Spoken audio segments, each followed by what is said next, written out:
There's so much going on with the NNP, and we're just getting started. From candidate launches to contests, events, and breaking news, be in the know. Get notified first about big events and announcements. Plus, we're here to listen. We want to hear from you. Leave us a comment, tell us what's working and what's not. Like what we're doing? Let us know. The NNP is working for you. Interact with us on Facebook. Come on, Grenada, get connected. Like us on Facebook/NNP Grenada and keep moving.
New cabinet gets down to business following Sunday's official swearing-in ceremony. Details to this story and more in the national report.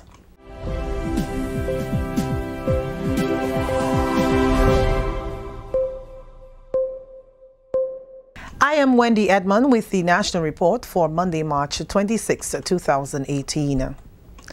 A new cabinet of ministers settled down to the nation's business on Monday, following a swearing-in ceremony at the National Stadium on Sunday. After their landslide victory at the March 13th polls, the ministers gave their pledge to serve in the interest of the country. At least 2 new portfolios were created, one of which is CARICOM Affairs. That ministry will be overseen by the Honorable Oliver Joseph, who has also been appointed Minister for Trade, Industry and Cooperatives. Details in this report. The first to take the oath of office was Prime Minister Dr. the Right Honourable Keith Mitchell. He will oversee the Ministries of National Security, Public Administration, Home Affairs and Information and Communications Technology.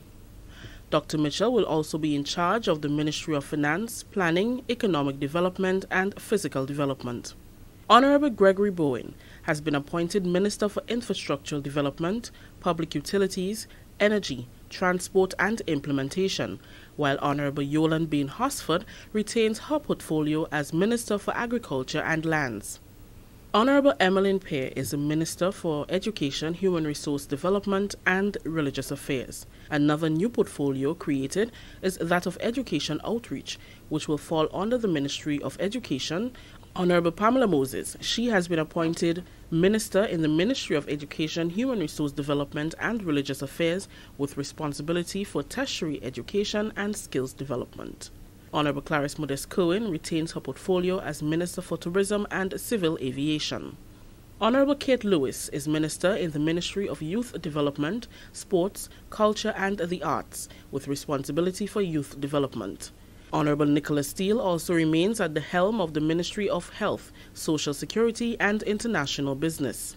Honorable Alvin Dabrio has been appointed Minister in the Ministry of Climate Resilience, the Environment, Forestry, Fisheries, Disaster Management and Information, with responsibility for forestry and fisheries, and Honorable Delma Thomas as Minister for Social Development, Housing and Community Empowerment. The Ministry of Foreign Affairs and Labour will be overseen by Honorable Peter David, and Honorable Kindra Mathurin Stewart is the Minister for Carriacou and Petite Martinique Affairs, Local Government, and Minister for Legal Affairs. 3 senators also took the oath of office. Honorable Simon Steele, who has been appointed Minister for Climate Resilience, the Environment, Forestry, Fisheries, Disaster Management and Information. The other is Honorable Nolan Cox, Minister for Youth Development, Sports, Culture and the Arts, and Honorable Dr. Winston Garway. He will serve as Minister of State in the Ministry of Climate Resilience, the Environment, Forestry, Fisheries, Disaster Management and Information, with responsibility for disaster management and information. For the National Report, I'm Rakisha St. Louis. A familiar theme among all the ministers was their commitment, confidence and readiness to execute their duties in the interest of the country. Sherry and Noel spoke with some of them following their official appointment on Sunday. In the Ministry of Foreign Affairs, we will not only be deepening the relations with our traditional allies, but hopefully we'll be seeking out new relationships that can help us in the areas that we are interested in. And those areas, of course, agriculture, tourism, IT, education, scholarships. So foreign affairs is, while it sounds as if you're outside really doing stuff for the country. And as you're well aware, without countries like China and Cuba, the United States, Britain, Canada, the country could not have reached the stage of development that it's currently at. It's going to be rough, it's going to be tough, but of course I'm committed and I'm dedicated to the task at hand, and I'm certain that of course with God's help and of course with the understanding and the support of the people of Carriacou and Petite Martinique, I'll be able to make it through under both ministries. I've worked in education for 26 years and I do look forward to functioning at this new level. I do look forward to working with everyone who's there, so that we can continue to improve our education system. I believe that what I've experienced before, what I've been able to experience working in Carriacou, in the constituency of Carriacou, has really helped me to prepare myself to work on the national stage. And as regards to this mandate, I'm very excited. I believe that I have a lot to offer. I believe I have a clear understanding of some of the issues that our young people face from time to time. And I believe going forward, we can do good things. This is the National Report. We'll be right back. The season is coming. Saturday, 7th April, the Spice Mass Corporation launches the Caribbean's biggest summer festival. Spice Mass 2018, 10th Plainfield from 3 p.m. It's one exhilarating experience with display of fancy mass, traditional mass, jab jab, moko jumbi, and performances from Soca King, Boise, Groovy King, Dash, Road Match King, Lil Natty and Thunder, Calypso King, Rootsman Kelly, plus pan performances and presentation of the 2018 Carnival Queen contestants. For the kids, there's bouncing castle, face painting, and fun derby. Spice Mass Launch 2018 brings the entire family. Log on to SpiceMassGrenada.com for more. I love it. 2.9 FM, Sister Isles FM. In Carriacou. All right, and we have 94.9 We Vibes Radio, Brooklyn, New York. Yeah, welcome all. Yes, indeed. Yeah, and online, we are there. Hard Talk Grenada. Yes, online. Yeah. To all those online already. Hey, and before we get started, happy birthday to you, Cathy. Yeah. Cathy Albert. I was going to bust a tune later. But I change my mind. I bust no tune for again. Nah, Cathy no tune. Yeah, I mean. No music for Cathy. No. I could sing a happy birthday for you, Cathy. But the weather is so... Don't hear one madman on radio trying to sing this morning there already. And people didn't take the medication is so. Anyhow, yeah. That's what motivated me to try to sing it, but I will change my mind. But happy birthday, Kathy, and we hope you enjoy. The Hard Talk family hope you enjoy today. Wonderful day. All right, today. Yes, indeed. All right, folks, and the phone number 440-7377. You can weigh in at any time. The overseas number 347-329-3101. Yeah, but who could be calling me on my mobile at this time? Well, you don't know that Hard Talk time. Well, you can't call me now. Like wrong time to call the Hard Talk guy. You can't. Yeah, that's Hard Talk time. You can't call me on the phone now. I ain't going to answer. Nice. I'll just continue cutting it off. Nice. Mm-hmm. Yeah. Yes. All right. And hey, I want to say a good, wonderful, pleasant morning to all the ministers of government, right? Cabinets and otherwise, and so good morning. It's your second day on the job. Special good morning Some to of you. them literally the second day on the job, and those kind of there already. Yes, a continuation. To those of you who got there, hey, we have a caller though. Let's go to the phone line. Good morning and welcome. Hello, good morning. Good morning. Good morning. How are you, Brother Shell? Hey, quite fine, man. How are you? Devon. Good morning, my friend. Yeah, better late than never. Congratulations to both of you. Oy, I'm to you. Oy. You gotta give us a call back, bro. I know I'm with your phone day. Yes. I know what happened with your phone day. Good morning, Brenda. And how are you doing? Yeah. Cathy, no tune for you. Yeah. I'm getting you no tune. Cathy sanction, girl. I'm getting you no tune. But hey, don't worry. The people out there, the amount of congratulations you get in on that special day today. Yeah. Let's go back to the phone line. Good morning and welcome. Man, credit finish on the phone, boy. Man, what kind of thing is that, man? You call your plane badge on your phone and no credit, man? Yo, bro, you know how you go. Yeah, Brother Shell, I'm sorry about that. You know, Brother Shell, I have a concern, right? I'm from St. Andrews, Southeast. Mm-hmm. I'm one of the persons that were on the ground before and during the election. Mm-hmm. But I'll call my name a little later on. Now, there are some persons in that constituency, more or less, the NDC to be exact, that is going around and saying that on election day, I, Gregory Sylvester, were giving out money in envelope.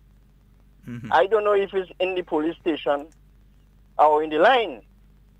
I would like the person in that country, please stop it. If you all don't stop it, I will take further action. I really inform my lawyer as to the road I should take. Because what they are accusing you of is an illegal act. Pardon me, it did a nice thing for me. And, you know, myself and one they call Sam Latush, you know, we've been giving out, as I say, money in envelopes on election day. And I don't like that at all, you know. Mm-hmm. So I'm once again calling on the persons who are doing it, please stop it immediately. Brother Sheldon, you all have a nice day. Okay, all right, my brother. Have a wonderful day. 44073. Where does this thing come out? Like, move out of my place. Right, again. Yeah, Maribone, if you go jump on me, nah, die. One time, brother, I get it right. Yes, 4407377. That's a 347-329-3101. Yeah, and my brother, listen, I was trying to avoid going into that discussion because, you see, I myself have been accused of that. I had none other than Jerry Hopkins, and I'm calling his name big and bold because he's a disgusting individual as far as I'm concerned. But Jerry Hopkins going around inboxing various people with all sorts of stories about me, unknown to him, this kind of send the screenshots, and also accusing me of paying people to do things like go on Facebook and put on an NNP t-shirt and a hat and that kind of thing. Accusing me, Sheldon Scott, of paying people to do that kind of thing. Me, you know, who sometimes I can't even my gas, you know. But I out there paying people to put on these kind of things, to go on Facebook and big up NNP and that sort of thing. That is why, but that is why they are all in the position that they are in right now. Definitely. Be truthful when you speak to people, because it's not just him. In Carriacou, you had some ladies were coming down on the weekend. I got that call just yesterday. Some ladies were coming down on the weekend. They were coming down for the naming of the cabinet and the swearing in and so they were coming through the airport on Saturday. up comes one NDC activist up there, working at the airport there, you know. They have on the NDC thing, and they're working at the airport, and they, not in Grenada, but in Carriacou, and say these people going down to collect the big money for the campaign. They go in and collect the big money for the vote. Now, I don't know why these people just don't come to face reality and stop being so vindictive. I don't know why. And I think because, listen, it's time for us to get past that stage. Okay, we lost that call. Time for us to get past that stage. Yeah? This thing about, oh, this person going and share out money. I mean, a big man like Jerry Hopkins. Big man like Jerry Hopkins. He should be ashamed of himself. And I dare him to take me to court and say what I just said is a lie. I dare him. Because I have a lot of other things I will put out too. These fellas and them miss what they used to get, man. But I cannot for the life of me understand. Listen, in 2008 the New National Party lost. Yes, it was hurtful. But the next day I wake up and I say, okay, you know what? Between last night and now is one less day for the NDC in office. And I was counting down until they count the NDC right out of office. And my attitude was not to go out there and have to lie about anybody. I did not go out and lie about anybody. I spoke the truth. And we were able to back it up with factual information, myself, Ian Edwards. And you had before us, you had Alan Campbell, you had Andre Donald, you had all of us that were able to speak and speak truthfully. And that is why people trust us as sources of information. But you have these other people. I mean, listen, let me don't let the demon out today. I will leave him there. Yeah, they say what? They say bag had demon and all kind of thing, and this a demon. Let me leave the demon there. Let me don't take it out, because if I take it out today, it will be a different kind of story. Anyway, 4407377. But they need to stop this thing. And a lot of them go find themselves in court for their mouth. This is how much years. This is over 8 years of hard talk. Yeah? You ever hear I end up in court because of hard talk? You ever hear I end up having to go in court because of something I said on hard talk? Why should you start now? Exactly. Once, the only time I nearly got in trouble was once somebody called and they said something that was out of the way. I didn't immediately correct the person. And that particular business place that was involved in that name had been called. They called me and they said, no, that is not true.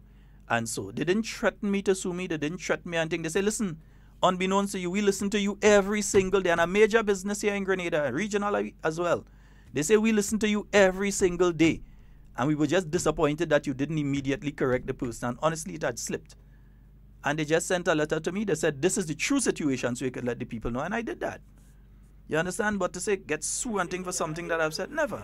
Good morning. Good morning. Hi, good morning. Good morning. Okay.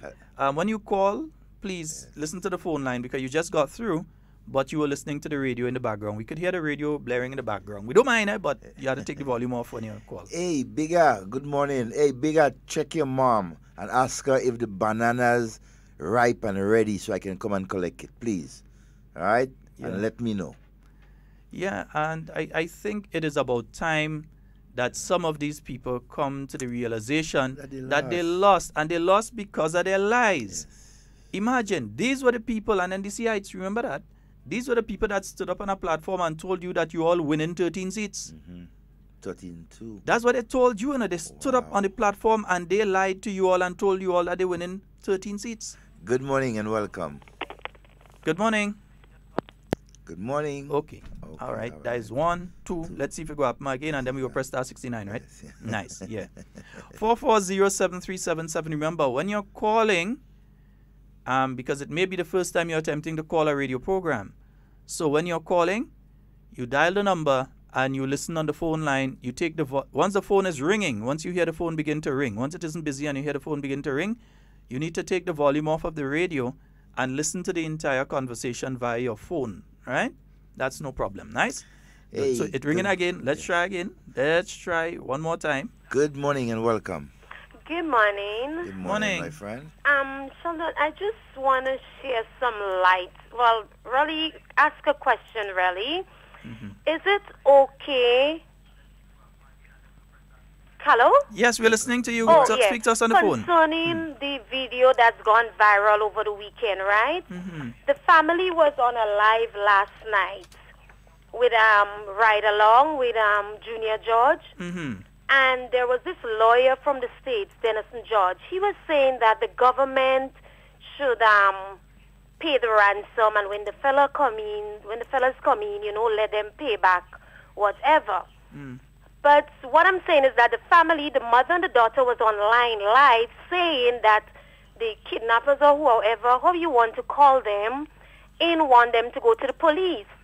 And then a lot of people was on the live and they're saying, let the NMP pay it, where the election money, and you know. So I just want you to like share some light on that. Well, the thing is, what light can I shed on it?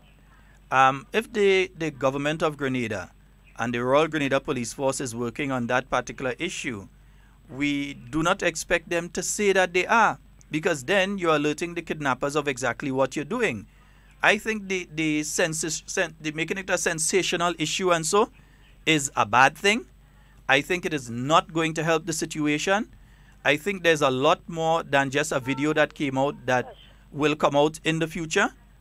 And as such, I think that it is not something that we should make a sensational issue and say, well, government should do this and this one should do that. No, nobody outside of government knows what government is doing. You see, you can't go out and say everything. That's the same thing because I'm saying, you're endangering the lives of the individuals by talking too much. The daughter, she was given an account number because they give an account where they say you can give money at the cooperative bank, right? I can't remember the number right now. I write it down somewhere. But then I just saying, I'm thinking about, yes, I can help, but then again, you know, help for what? You know, yes, it's our Grenadian. Yes, I'm sorry about the situation. But they are saying that they don't want to go to police. But yet, for they're alive. They're alive. And they are saying that they're not going to the police. And the kidnapper is telling them, and yesterday was the deadline. And they want 30,000 US. And they want the public to come up with this 30,000 US. Well, what I'll say is this, nobody knows how it feels unless you're in the situation. So Right. From one viewpoint, I could understand the tenseness with the family. I could understand the hysterical nature which they may be acting and so on. But I also understand from a perspective of having been one in governance before, that these situations are ones that must be handled in the quietest of manner. Exactly, Because that's what I'm one, saying. Because when you you do write not- up and you put all this information online, sometimes the kidnappers are looking just the same. Well- And anyway, another thing, I just want to say thank you. I like the way you handled the Masha on MTV News last night. These people are blinded by hate. And you just continue the good work, you and Devon. And may the good Lord continue to bless you all. Have a good day. All right, my dear. All right. I'll tell you about that one in a while. But on that situation, what I've got to say is this, and that's me talking, people who are talking about election money, that's 6 or 1/2 a dozen. That's nothing. They're just speaking nonsense. That's people who are still hurting. And we can understand their hurt, right? We can understand their hurt, right? But in the same context, we have to call it out as it is. The situation with the two young men is a serious situation. It is a situation that you do not expect the government or you do not expect the police force to come out and say, well, we're doing A, B, and C. Yeah? You can't. Because if they come out and they say we're doing A, B, and C, you're telling the people who are holding the people what it is that you're doing. And they will know how to counter it. So come on, it's simple common sense. This has to be dealt with, but it must be dealt with in a very professional and the quietest of manners. Because you don't want a situation where people decide now that is a way to get money from the government of Grenada and just decide, well, every 2 minutes they just pick up a Grenadian and they just demand the money and you get it. You cannot, even the great United States, they don't negotiate. They don't negotiate with kidnappers and they don't negotiate with terrorists. Well, you see, too, Sheldon, that's one of the reasons why we have security forces, right? We have, as you say, the police and certain arm of the government that will extend and do what needs to be done to get the situation clarified and everything like that. You don't expect, for them to come out and every move that they... But, hey, that's why the security forces are there. when matters like that comes up, they look into it, right? And do it's what not needs to be something I done. can say much on, Yeah, because it's not something that I know a lot about. I can simply say that, one, we understand the anxiety of the family. You can understand the anxiety of the family. But at the same token, there's a proper way to do things and an improper way to do things. And I think that the proper way should be to speak to those in authority, the people who have responsibility to deal with issues like that, and they will take it from there. It's not the first time something like this has happened. Yeah? So therefore, there's a protocol of how to deal with these sort of things. Exactly. Right? So I can understand the anxiety, because if it's my brother, I could understand. If it's my son, I can understand how one would be anxious and how one would feel anxiety because of the situation. But at the same token, you have to be careful, because your actions can cause the reverse of what you thought your actions would cause. And as such, you have to be very careful and tread very carefully. Yeah. Yep. Hey, I want to say again, good morning to all those on the live. Hey, Carol, the Koto in Carriacou. Good morning to the Carriacou and PT Martinique population, every one of you. I hope you're having a wonderful day. All right, Yes. my friend Mills, how you doing? And Little and Big Rena. Boy, watch. That girl got one bottle waiting for us on reaching Carriacou. I just had to I'm have not going up Mount Pleasant. I want to put a smile, a nice smile on the face this morning. I'm not going up Mount Pleasant, because I know I go get lash. Curtis. Curtis, good morning to the entire family. Indeed. Hey, and the thing what the caller spoke about, I was watching MTV News last night, and they were speaking about accountability, integrity and accountability and that sort of thing. And up pops one of the NDC activists again on the live and starts to talk about an NP being a government with no integrity and that sort of thing. And I just had to ask them one simple question. And my simple question was simply this. Show me one piece of legislation passed between 2008 and 2013 that dealt with integrity or transparency or good government. None. Show me one piece of legislation during the NDC period when Mr. Accountability, Transparency and Good Governance was in charge. Show me one piece of legislation.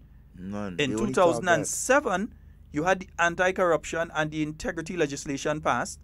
In 2013, when the new National Party came in, one of the first bills that came to Parliament, if not the first bill, apart from some loans that NAS had taken, didn't pass through Parliament, we had to pass it through, and so because it used the money already, so you had to pass it through, was the Anti-Corruption Act and the Integrity in Public Life Act.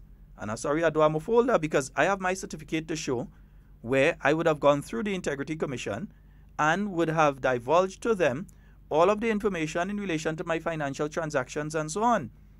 So when people talking, I could speak from a certain position, but other people could only throw what? Yeah? Yep. All right. But anyway, election done. Trying to behave.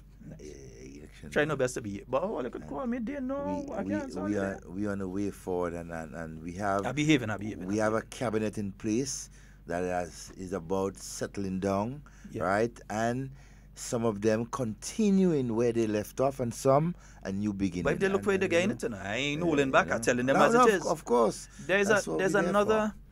But Devon, there's also another very, very troubling something that has been popping up.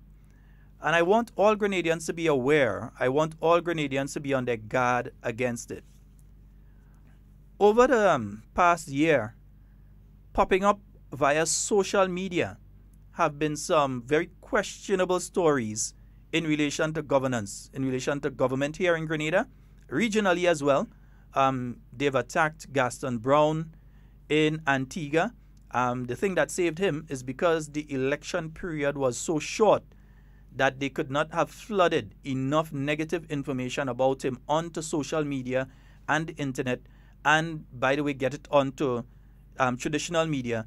They could not have put enough out to affect the outcome of the election, so he was able to deal with it. Rapid response, he was able to deal with a lot of it quickly.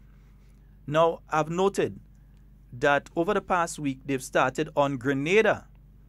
So the same group of individuals. Now, there's a company called Cambridge Analytics. Cambridge Analytics. That company was responsible for some of the work that was done in the U.S. election, Donald Trump, and some of the work that was done on social media and so, to change the mindsets and perceptions of people in the United States away from the Democratic Party and towards the Republican Party, and in specific towards Donald Trump. You also have SCL Limited, which has admitted to doing work in the Caribbean region to attempt the same thing. In other words, they would plant many false stories on social media. They would put false stories there. They have ghostwriters, so they have people who write under ghost names. So they would have individuals that would pop up under some sort of strange name, somebody that when the media checks, nobody knows who this person is. They don't exist. All you see they have is a Twitter account, an Instagram account, a Facebook account with no pictures. None of these have any pictures of them on it, except maybe a picture of somebody from the back. So you can't really tell this is the person and that sort of thing. But they write stories in relation to different countries to affect the outcome. That group, SCL Limited, did work in Trinidad and Tobago in the year 2010 on behalf of one of the political parties there to sway the opinion, to sway the public opinion towards one particular political party. So they've worked in the region before. They've admitted to working in Antigua, in Dominica, and I think St. Lucia, and even done work for the former government of Jamaica, the PNP government, that they did work with them as well. What they do a lot of things like hacking and insane kits. They've done work like they hack people's computers. They set up politicians in different positions. They would send people over to you with all sorts of weird conversation and tape the conversation, then put it out, omitting certain parts of it. So they do all these sort of things. And I realize, and I'm calling it out from now because I realize the plot. I'm calling it out now that they are attempting from now to do the same thing in Grenada. Because I realize I saw an article was sent to me last night. I'm trying to find it here. An article was sent to me last night. And it contained a specific name, who is a person that has been found to be directly involved with SCL Limited. In other words, they're a paid hand. You could give them, you pay them, and they write a story on your country from a website, and then a local news outlet might read that and pick it up. Pick it up and put it as news. Right. And that's what they've been attempting to do. And I realize that they're after Grenada now because they have one out talking about bribery in Grenada's elections and so on. And you realize that falls in line exactly with what a certain political party is saying. So all of a sudden, Mr. Monte Freshner, who happens to be a convicted criminal, he had to leave Panama. He's a convicted scam artist and so on, financial trickster, fraudulent person, together with Kenneth Rijok, the same person who's been writing these different articles about Dr. Mitchell and so. All of a sudden, they have this focus on Grenada, and they've been writing these articles. Friends of NDC, man. Exactly. And pretty soon, you're going to start to hear them trying to force these stories. I remember there's one that they tried to pull up, and Hamlet Mark did a number on them, and we also spoke about it here, WIC News. Yeah. As fake as they can come. Yeah, started to write. They were actually, in my view, they were taking stories from other countries. Like they say, you write a story, they take your story and they rewrite it. And put it out. So if you look at the story, you could basically see this is my story, but they change the wrong parts of it and that sort of thing. None of the people that write stories for them are real people. But all of a sudden, they had a focus on Grenada, and everything they spoke about, they had to have a quote from Nazim Burke. So we're telling you this because in this era, there's a lot of what you call fake news. Lots of it. A lot of fake news. And a good friend of mine just said it's called news laundering. So they grab something with just a modicum of truth and they spin it into something bigger. But I'm telling you to be very careful. Be very careful of what you're going to put out, what you're going to share on Facebook. You see me, I don't share stuff on Facebook easily. If it's from CNN, and I'm sure it is the real CNN because they actually have some CNN.TLL and all kind of things that does make up. So you looking at it initially, you see this is from CNN, so you put it out. But you have to double check to make sure.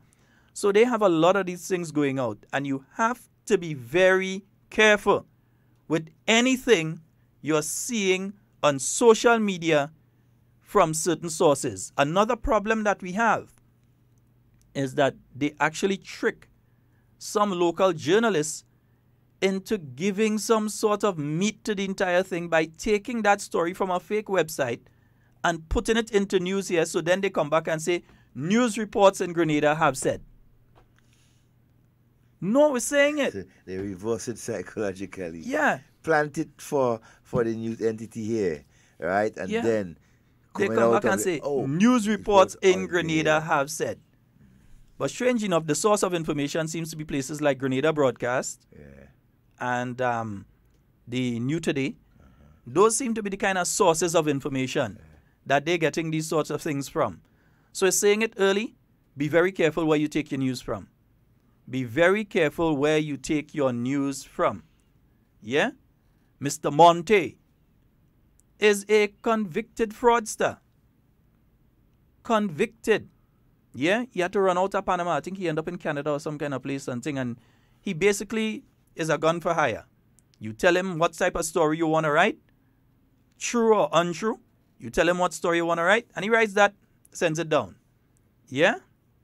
And you have some people here love that. They love getting involved in that because we saw so much of that before the election. I mean, it's amazing. But hey, we are wise, and we are continuing to help educate in a lot of ways all of us, all our people, right, as to the right and wrong, the facts about stories that relate to Grenada. And that's all we need to do, you know.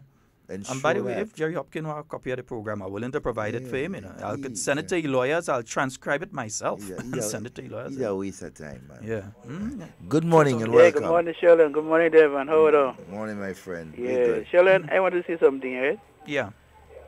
It takes big people to understand and to concentrate on where they gone wrong in life, right? And when you, as a big man, we know it gone wrong, and you still continue to doing the wrong things, right? What you expect going to be the result? It's the same result. It will be the same result. So I don't know why NDC don't learn it, what they can learn, right? Look, they follow American election so much with fake news, lies upon the country, right? You in bed with people that spread a set of lies on the country. And you associate yourself with this kind of people, right? And when you tell me you love the country, I better tell you something definitely wrong, right? And you continue to say about they pay people to do that to vote. You see, they're still underestimating the ability of the Grenadian people. So, like we say, we cannot analyze, we cannot see who really cares and who really loves us. And we know what is good, and we know what is bad, and we know who really cares and loves us. So that nobody has to bribe we to vote for the party that cares and love us. Right? And I want to say, Brother Sheldon Devon, we as the Grenadian people, we know what is the truth, and we know what is the truth. We know what is going on. Right? Nobody has to feed us what is happening in our country. We know and we what is going on in our country. So we properly knowledgeable enough to know what is truth and what is not the truth. If they want to continue to go ahead and spread the false information, let it go ahead. The end result is going to be the same. I want to say something here. I know there was a minister in NDC who was performing, and I'm Honorable Peter David. No matter when he was in the Minister of Foreign Affairs, and one of the reasons I do believe that they get rid of him, because you're becoming so popular, right? So popular that they get rid of him, right? But I want to say, Brother Sheldon, all the ministers that receive the portfolio, they achieve well because they work with distinction and excellence. Right? I want to say they will continue doing the good work that they are continuing to do in 2013, 2018. I want to say God bless each and everyone for taking up the portfolio. So you all have a wonderful day. God bless you all. Thank you, Right, brother. my friend. Yes, indeed. So, Devon, again, we're saying it this early, just 2 days after the government has been sworn in, because I see a plot being hatched. Yep. And we're going to expose it early. We're not going to let it stay there and germinate. Yeah? That seed that they're trying to plant right now, as though Rijok and Freshner are some kind of people that you're supposed to be taking information from, and that they have some sort of moralistic agenda regarding the Caribbean. These are paid operatives of SCL. Paid operatives. Yeah? Anyhow, let us assume it. Okay. But hey, but you know what? That's what we continue to do. When these things come up, we go to the source, we find out what it is, and we clarify it. Right? So it's like a guide to all our listeners and to the Grenadian people, because we're not just here just to push a political agenda, you know, but to inform, to highlight things that is going on with and outside of our country, right? That will affect us. Right, and that is that is why some people will just listen to us every day, because we they wouldn't understand. say it, and I wouldn't say what I said unless I did my investigation. I would not say what I've said if I, Sheldon, had not done my investigation. Yeah, don't feel out the internet for joke. I doesn't be there just watching YouTube videos. Well, unless it's on Cambridge Analytics. Yes, I do. I watch those. Yeah, and SCL.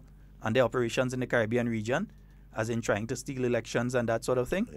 Yeah. They as you say, they had guns. They working for money. WIC News and these things are fake news. They have no loyalty and that sort of thing. You know. So you may get WhatsApp messages with it, because that's what they do. They try to circulate some of these things via WhatsApp. They try to circulate it they drop it into your inbox on Facebook. They send it. Some of them were actually shared and promoted towards the island of Grenada on Facebook.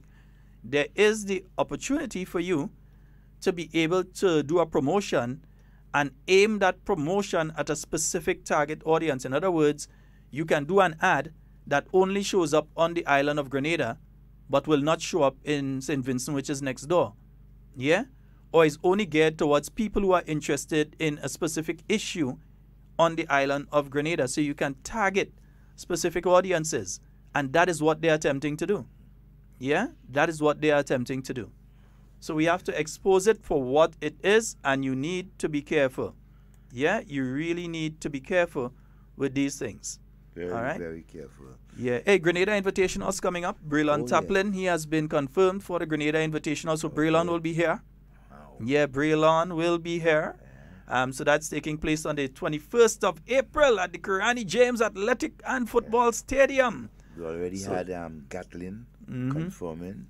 Also, we've had some wonderful performances by some of our local athletes overseas. Over the weekend. Anderson Peters is now ranked number 4. He has the 4th longest throw in the world for this year. Not just in the US, not just in his age category, but for the year.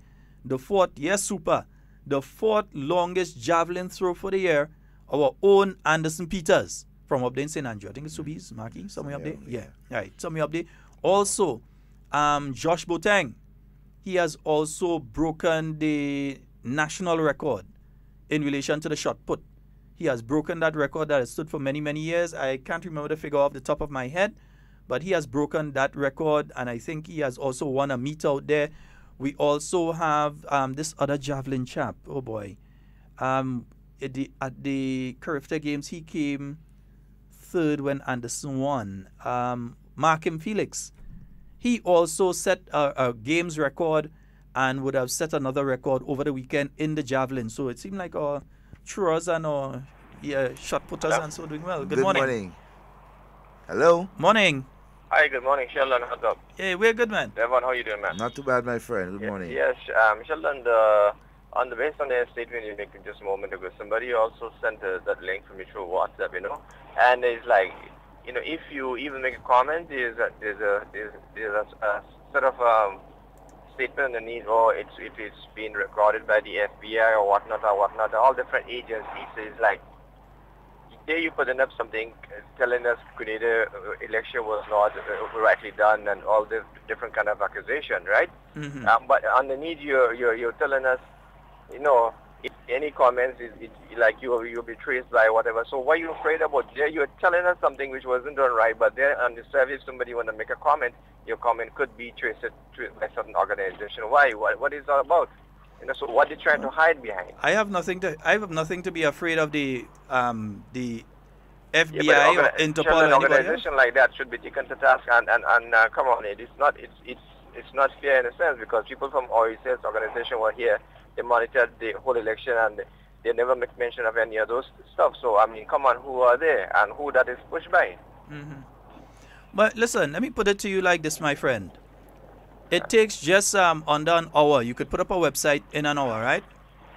And you could create links via that website to other websites. It doesn't mean that the other website has authorized you to put up a link from your site to their site.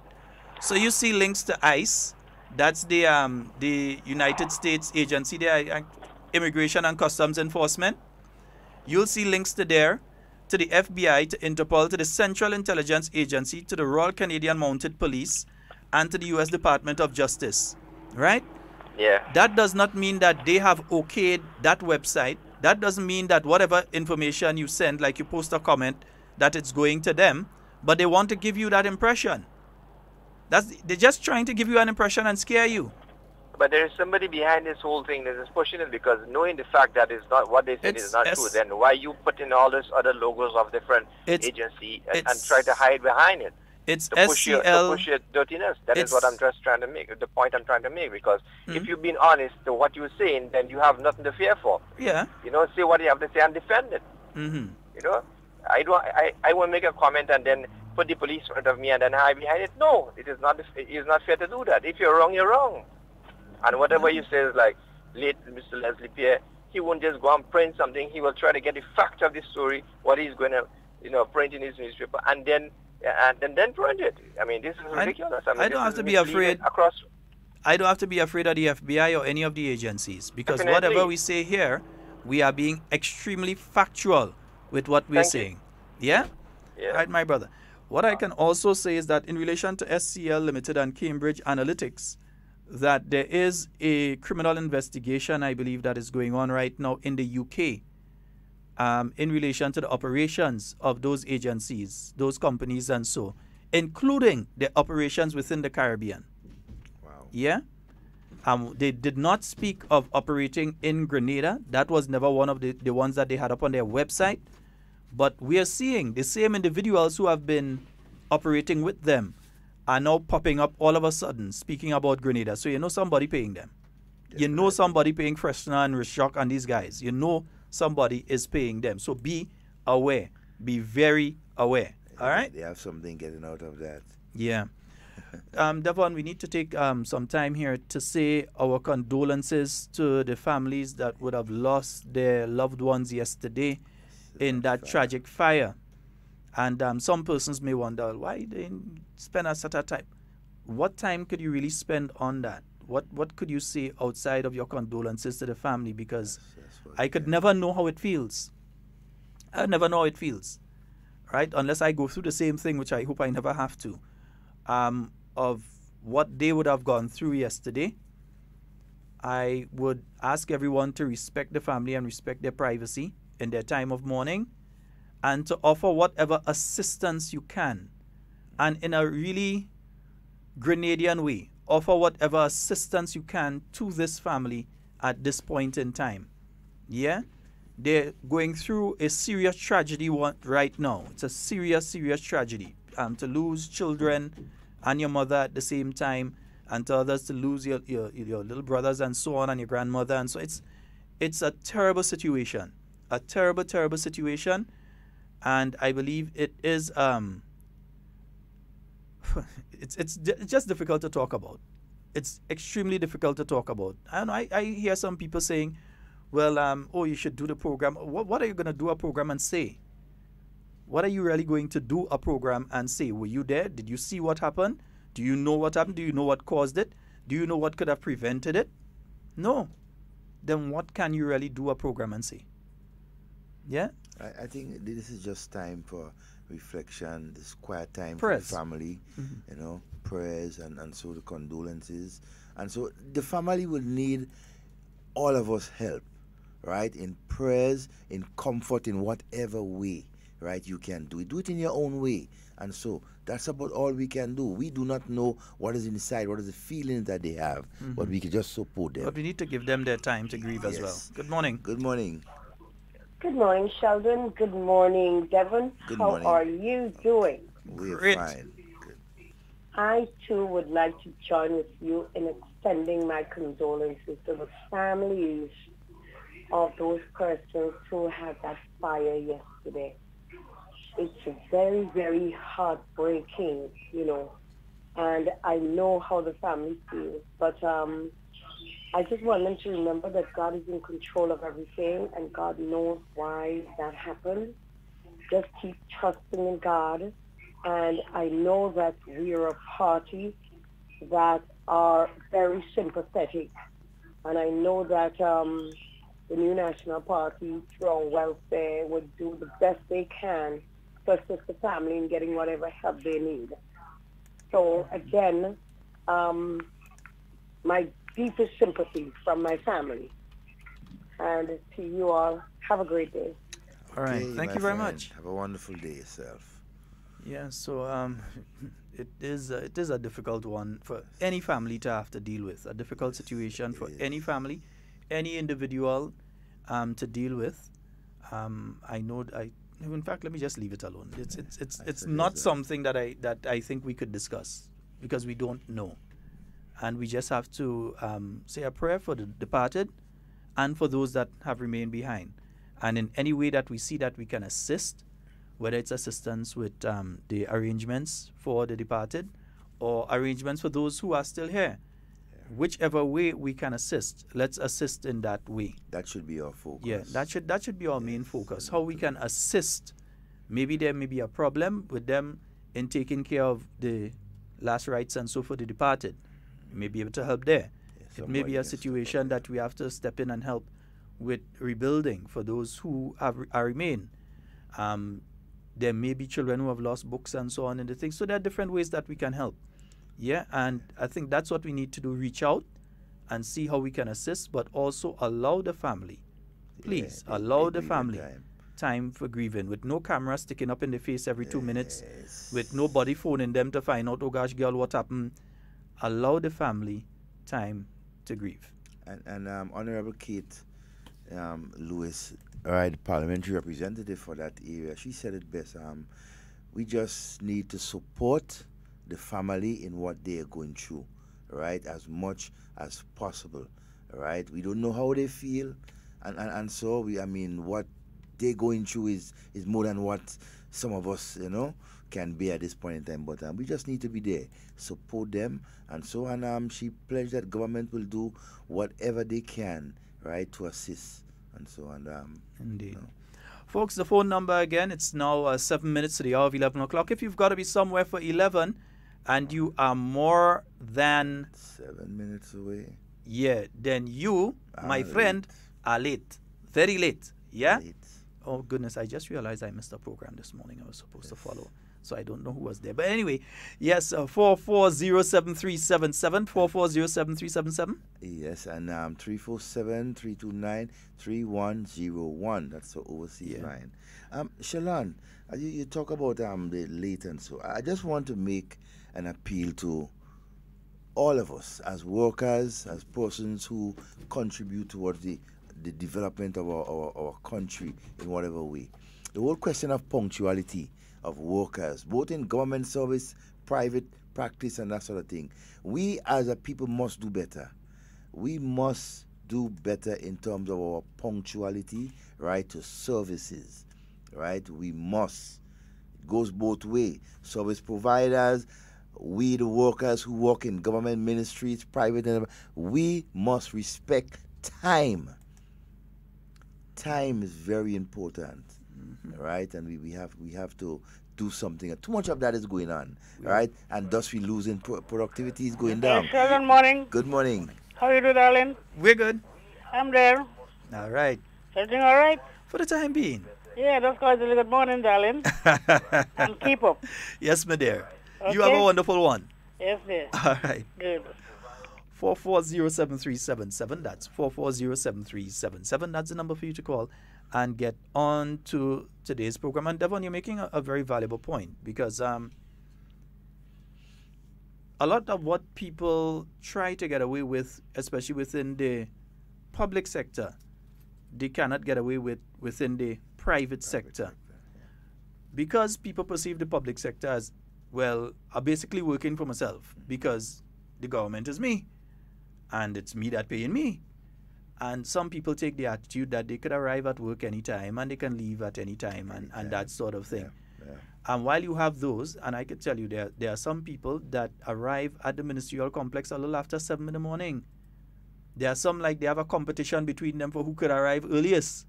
Yeah? So they take the first bus out and so on. And they're at work very early every morning. I think some sort of emulation. During the revolution, you all used to have emulation for the PRA and for the militia and different things, all sectors.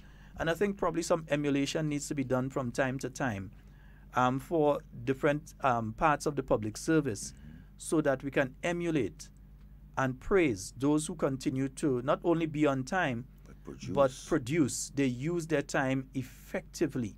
Yeah, because when people switch from the public service into the private sector, you find these same people, all of a sudden they have a different mindset. And if they have to reach the work for 7, by 6:30, they're outside, they're waiting on the boss to come and open the gate. They're waiting. Yeah, so let's go to the phone line. Good morning and welcome. Hello, morning, brother Sheldon and Devon. Good morning, my friend. How you all doing there, brother? Well, we there.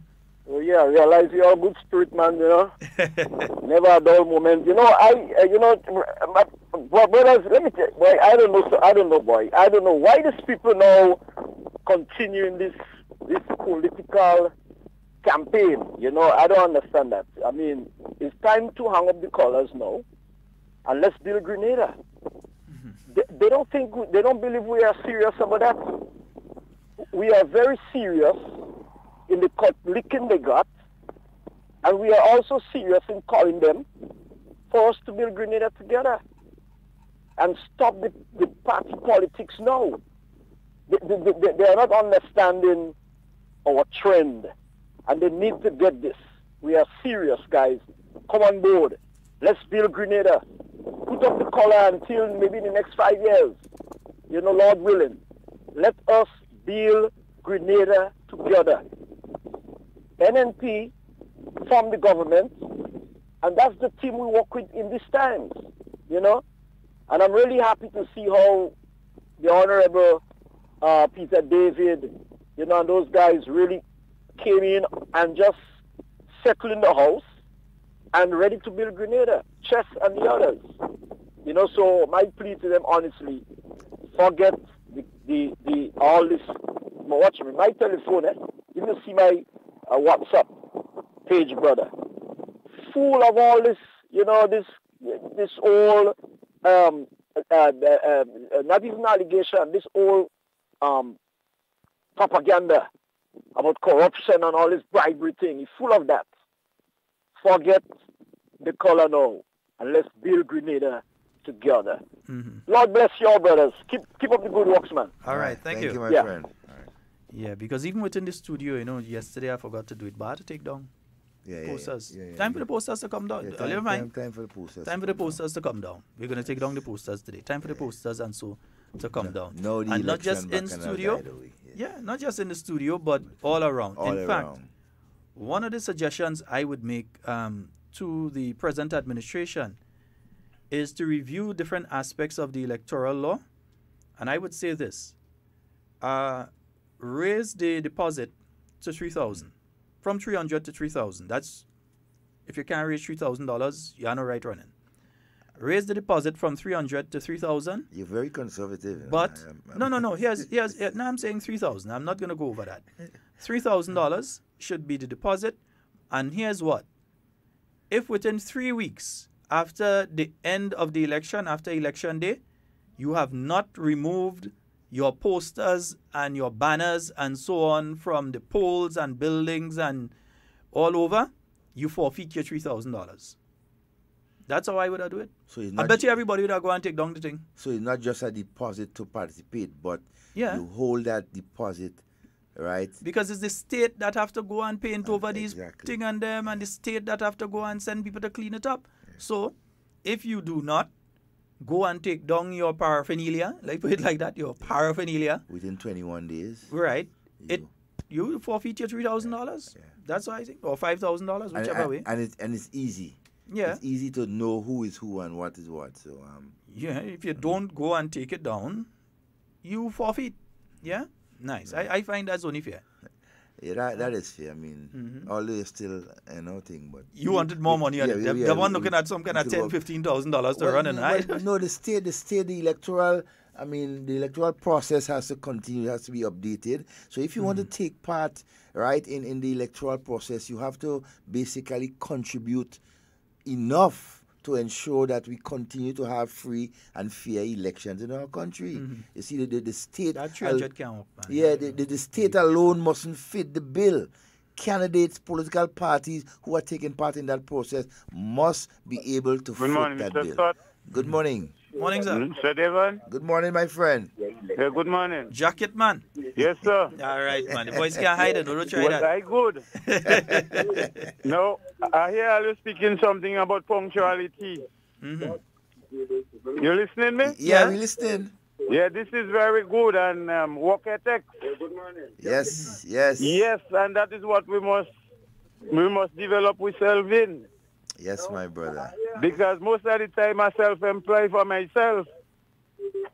Hardly getting work from government or construction. But I'm working for myself. And right about now for the morning, look at the hours I accumulate more than $60 worth for the day already. Wow, that's good. So when people want to achieve, they have to work and have good work ethics and punctuality. And besides, they must learn to employ by themselves. Because it's not all the time you want money to spend. You have to go and work with people to get money. You must be able to create work to make money for yourself. I work in an employee cold burning at my home. Yeah. And my money wasn't big, but I survived for the past 5 years. And I find I see some people who've been working employee for 2 years and 3 years straight, and they still things bad and saying they can make headway. I don't know why. So I say publicly, I achieved. The government give me a little assistance. They didn't leave me on the wayside. And with the assistance they give me, I achieve a little for the 5 years. So I give a big up to the government and for it to continue. All right. Yes, sir. Big up Mr. Scott and Mr. Devon. Yes, okay, Jacket, man. Mr. Scott. I see you well put on a dance Saturday, man. Yeah, Mr. Scott. Yes, sir. I've been walking here one day in last week in the coal pit. And I heard on a radio station that they gave a menu. You listening me? Yeah, listening to you. They give a menu. That was on the St. Patrick station. And when they give the place where the menu came from, I was so proud that I'm in my yard here and here I knowing that is my son what is the boss there. Another one is again, been in the same gold pit here, Intercal. I have a son who been part of it. Nice. That's good. So I'm proud of it. Progress, my friend. Nothing to lose. Of course, man. Humble as always. Yeah, big up them people. Right. Big up. Respect, brother. One love. Lovely. I just say you want the drum, man. Yeah, I had to get the jump for him, you know. Don't feel you forget, you know. No, I'm looking for the wood. I don't get the wood to make the jump, but I'll never forget Isaiah because he will be a great child to come. All right. All right, my brother. One love. Okay, Devon. Take care. The original Jacket, man. Yeah, man. I ain't here from Monrepo for a while, yeah, boy. for a while. I ain't here from Monrepo for a good look a while. Yeah. This man, Jacket, hey, man. Wait now. Yeah, man, come me if you what do this man, boy? This hard talking, man. Does just come and walk in. Come here. Yeah, we can realize I see some good news there. So I mean, I thinking. But before we tell all you who walk in the studio, those who looking online could see. Yeah. Oh boy, I miss our call there. We miss our call there. But folks, we have in studio with us. All right, Devon, I'm fine. I seen you there. And, yeah. Okay, I'll see you there. I seen you there. Yeah, nice. Yeah, we have in studio with us Mr. Dexter Mitchell, the Grenada Invitational. We told you a while ago that Braylon is going to be here. So come talk to us, man. Yeah, well, I passing by and I said, let me share the news with you guys. And this is a fantastic story for Grenada. Braylon Taplin, and this is coming from Michael Bascom this morning, confirms for the Grenada Invitational 2018. For the very first time, Grenadians will be able to witness Braylon Taplin compete at home. And you know, he has been one of the leading quarter-milers in the world so far. So he's coming in great form. Not just for this year, but over the last few years. Over the last few years, yeah. He has had world-leading times this year. So we are very, very, very excited. I mean, the boys this morning. Let me find out something too. Are they paying him in the same race with Kirani? You hear that arm? That arm was real long, boy. He's coming. That's all we could say for right now. He's coming. No, but it was a process because we tried to get him here last year.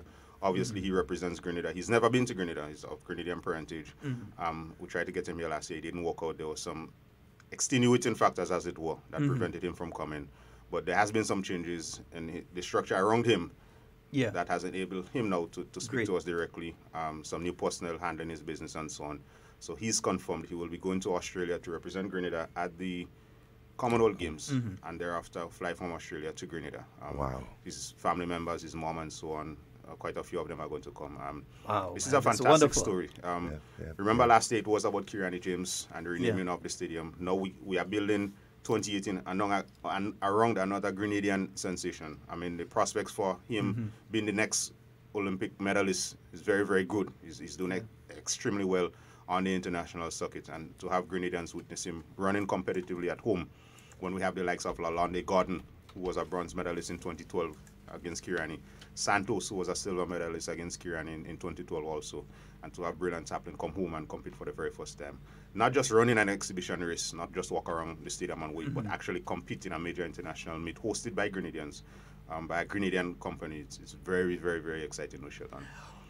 Outside of him, have we any confirmation on people like Josh Boateng, who also has some serious leading times, the distances with the shot put and discus and so on, now holding the Grenada record for the shot put, and Markim Felix broke the meet record over the weekend out there in the US, also in relation to Anderson Peters. We don't have confirmation on those yet. Not as yet. I will find. We have an LOC meeting this afternoon, so I'll get that information from the technical team. In fact, somebody like Colin Peters, who has worked with Boateng, would have that kind of close relationship.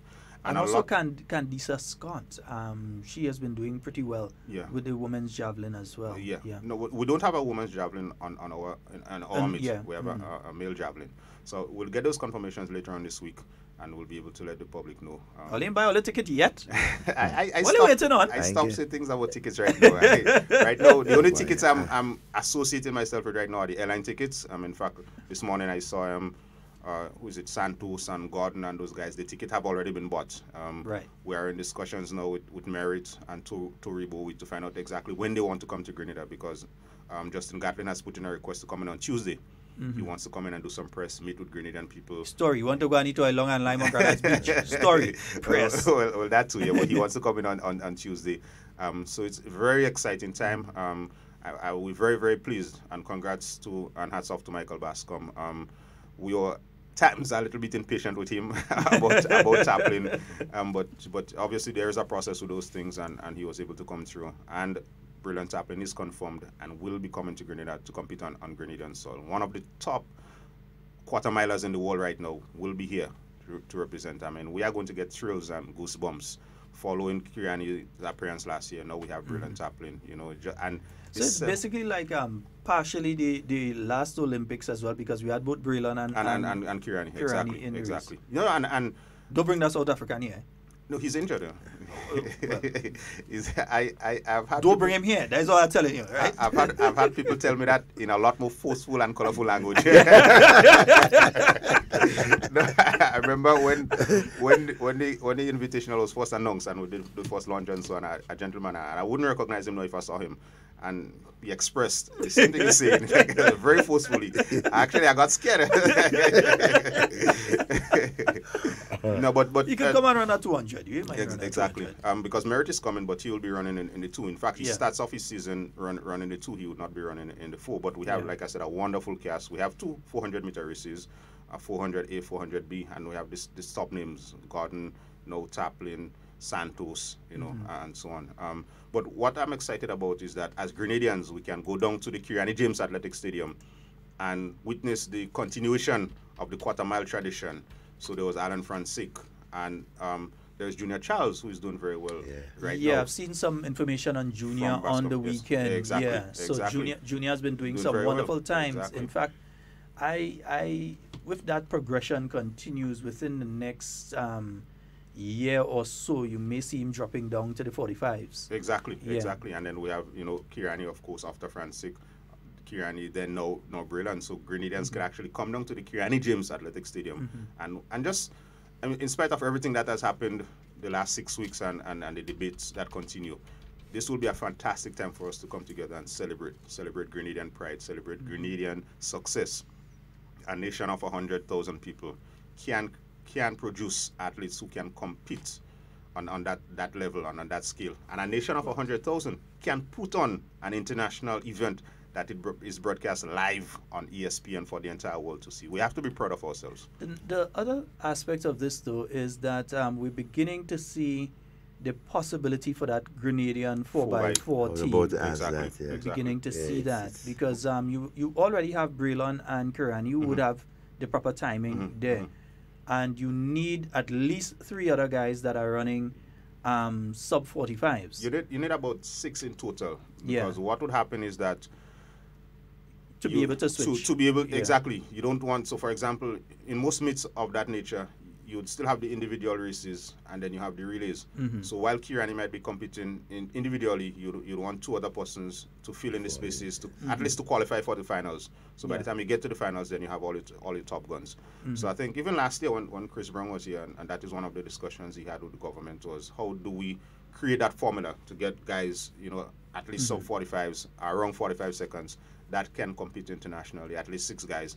And we seem to have the makings of it. And it's quite possible that come Tokyo 2020, that Grenada, apart from having the individual talents, the guys who can run the 400 flats, Kirani, Brilliant, and so on, that we can put together a very competitive. I mean, imagine that, Sheldon. Imagine in Tokyo in 2020 with the world watching that Grenada would have a competitive 4x400 meter. But not only that, to consider that by that Olympic game, if things progress as they are going right now with our sporting fraternity, it's one of the computers just decided you want to make noise. The computers are always getting excited. Yeah, the computer excited right now, like you want to overheat. So you're going to have you're going to have the possibility of a Grenadian 4x4 team. And once you have a Grenadian 4x4 team, you have a high possibility, not a low, not a medium, but a high possibility of a medal coming back to Grenada in the 4x4. Exactly. And it's most likely going to be the one that kind of goal. But anyhow. But it says that Kirani's, and we know how close Francis came. Kirani's goal was not a fluke. Obviously, he followed it up in the next Olympics with silver. And we have this progression, and you look at Brilliant's success, and again, it's not a flash in the pan. He continues to get better and better. And you look at the prospects for Botang and for Anderson Peters and for Junior Charles and so on, that there is something special. I don't know if it's the Dashin or whatever it is, but there's something special. And we now have the facilities and we have the event that we as Grenadians can put Grenadians on showcase. So to me, that is the most exciting part of it, that I'm part of an organization of Grenadians that can showcase Grenadian talent. So that come April 21st, one of our best athletes is going to be featured and showcased on ESPN Live here in Grenada at our athletic stadium. And he has quite a following as well. Of course. Outside of Grenada. Of course, yeah. What about Rondell Bartholomew? How has he been progressing? He's actually heading to the Commonwealth Games, if I remember correctly. Yeah, he's going to the Commonwealth. He was here last year. He competed last year at the Invitational. I don't know I have not seen his name on the list so far, but I guess in his progression, I don't know that he probably wants to compete at the Commonwealth Games and then come to Grenada, because, you know, that would be at least 3 rounds if you make it all the way to the finals. Yeah. I think for Braylon it's different. Obviously, he's in the middle of his season right now. He's doing very well. So it's one meet after the other, and then you continue to pick and pick and pick. So I think obviously Grenada was an excellent choice for Braylon. And just the reports from Michael in speaking to him after the release came out, speaking to how excited Braylon and his family is. I mean, he really want to come. In fact, last year when the issues came up and he couldn't, calls went to the highest level, and you know what I mean by the highest level. Yeah. How can we make this thing happen? How can we, effect some changes to make sure that he got here, and we're able to do it in 2018. And for that, hats off to the entire team, the entire local organizing committee, and all who have been involved in the negotiations and making sure that Braylon Taplin runs competitively on local soil. All right. Dexter, just before we end, remind people where they could go and get tickets if it's have remaining. You can get your tickets at the Grenada Optical. Tickets to see Braylon Taplin compete in Grenada for the first time on April 21st at Grenada Optical in St. George's and Granans. In Granans at the Venus Bar, if you want a location that is open a little bit later, Venus Bar on Wall Street. Max's Bar in Grenville. And Duty Free Caribbean in the Bruce Street Mall. An additional incentive to purchase your tickets is that there's a coupon printed on the ticket that gives you $75 off any purchase at Colombian Emeralds of $4.99 US and above. So when you buy a Grenada Invitational ticket, not only do you get a seat at one of the world's premier track and field meets, but you get a discount for purchase at Colombian Emeralds. There's a coupon on the ticket. So whether it's electronically so you go and buy the wedding ring, you go and buy the tickets and propose at the Grenada Invitational. Exactly. You put you up on the big screen. Talk to Dexter. You could propose and we put you up on the big screen during the Grenada Invitational. Exactly. Right? Exactly. So fellas, I get a little idea and things. So invite me to the wedding. Nice. Exactly. Right. No, but it like I said, Sheldon, and thank you for the time. I don't need to badge in again. But I wouldn't badge in unless it was something very important. No, but it's hard talk. It's hard talk. That's how we roll. Nah, you guys not so hard, man. No, but it is exciting that last year we were able to end the games on a high with Kirani, and then we're looking at something familiar. In fact, we were thinking maybe we might have to switch the 100 meters. At the Grenada Invitational is going to be extremely competitive. It is Justin Gatlin's first race after beating Usain Bolt in the World Championships. So obviously he's on a high. Coming to Grenada, he's excited. Mike Rogers, Isaiah Young, and a very competitive field. Everybody would be looking at this particular race. Yeah. And one of the, well, actually, we're working on it. We've discussed it, that there might be some incentive that if somebody runs under 10 seconds, they would win a major prize from one of our local sponsors. Kind of to serve as an incentive for Grenadians to see a sub 10 for the very first time. Nobody has run under 10 seconds here in Grenada. But now that Braylon is confirmed, obviously we will close the games with the 400 meter featuring Braylon Taplin. Would be very interesting though to see either Kirani or Braylon be able to set the stadium record, because I think the record now is held by the guy at last Stephen Gardner from the Bahamas. Yeah. It's held by I suspect there'll be some we want people to hold we record. Like our stadium. I suspect there'll be some magic with the numbers. Like I said, the 400 meter field is looking very good. With Santos, with Gordon coming in, and obviously when you have a packed stadium, at 8:45 in the night, and imagine Chris Brown, who's a Bahamian athlete and who worked with us last year, said that if you are a non-athlete, you would never understand the adrenaline to be in front of a home crowd. You feel like Superman, because he was saying that it doesn't matter what. So for example, we looked at the timing and Gardner ran faster than Kirani, but he said if Kirani was in the race, Kirani was going to run faster than him. And you saw how far ahead he was of the company. Exactly. So there will be some magic with the numbers. Braylon coming home and he'll be so focused and he wants to put on a good show and he's excited to be home and son. So I think we are going to see something special. Yeah. We are going to see something special in the 100 meters. Grenadians, you can mark my word. The feedback I'm getting from Gatlin and his camp, wanting to come early, wanting to go on the track early and warm up and so on, we are going to see something very magical in the 100 meters here at the Grenada Invitational.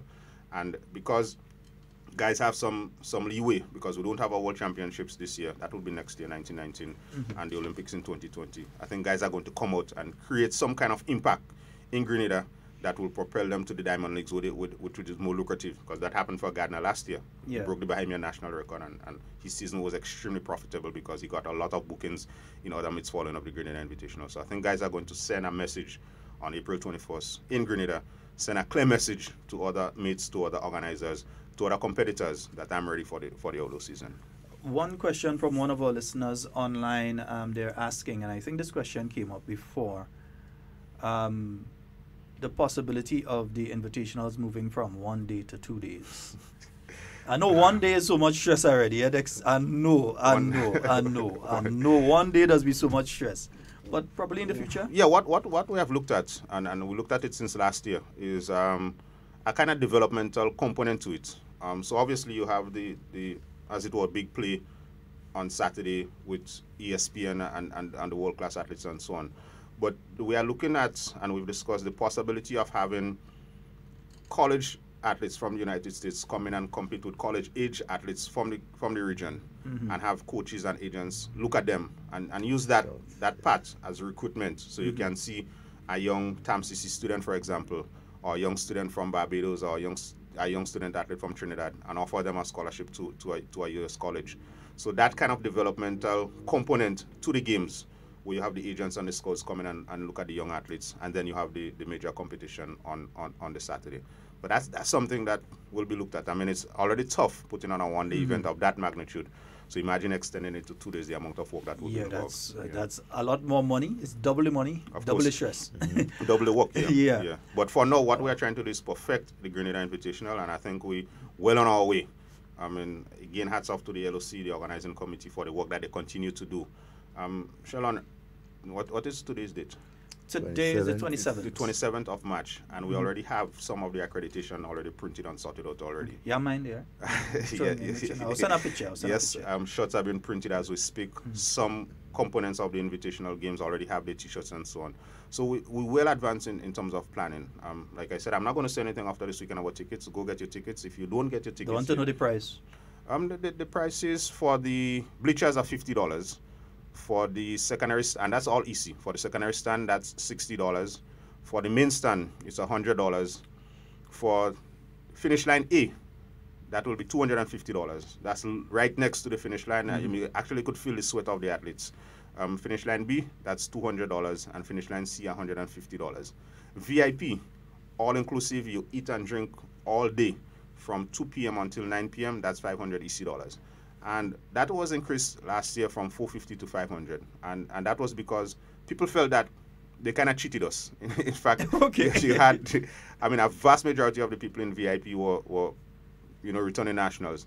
And in some instances, they were telling us that they could have paid $450 US instead of $450 EC for Island Catering did a fantastic job.